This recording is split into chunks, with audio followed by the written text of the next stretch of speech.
So we're going to look at systematic bias and sampling bias. So systematic bias is when whatever we've done systematically removes a group of people. This is an example, but I prefer the example they talk about in the textbook because I think it makes more sense. It's when they've got the National Disability Scheme. So if the government want to find out how many kids needed, or how many people in the country needed funding, the National Disability Scheme, they would go to Centrelink, right? And look up who gets funding from the government currently. What's wrong with that? Who have they not included? People who don't go. Yeah, people who don't go to Centrelink, kids, all sorts of groups. So they're more likely to they're removing some of the people from the group that require support, which is systematically removing an outcome. Sampling bias we're going to talk about far more in depth. Sam, there are how many types of sampling bias? 3. 3, good. And it's when the sample selection, so the group of people we're selecting, that causes the bias. So undercoverage. Undercoverage is really quite simple.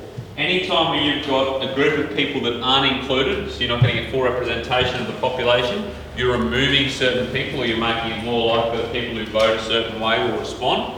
That's called undercoverage. So an example would be if I do an internet survey. Why might that be it? Undercoverage. That's people with no internet. Correct. I might call phones. What's the problem with that?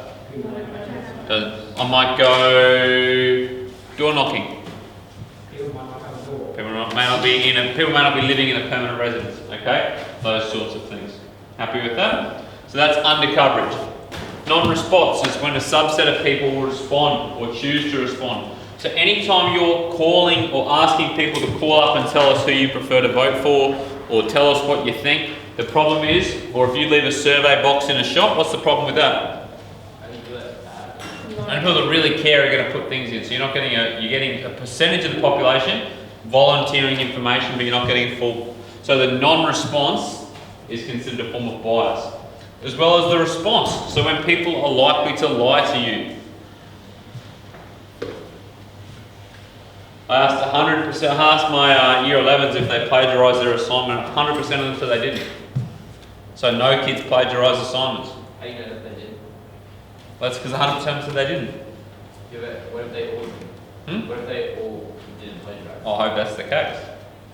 But I have to acknowledge that there's some response bias in that data set, so maybe I should use an online platform like Turnitin just to check. Happy with that? So 3 types of sampling bias, and that's when the sample selection or the type of questions asked cause bias within our response. Happy with that? No. Good. Best ways to ask questions.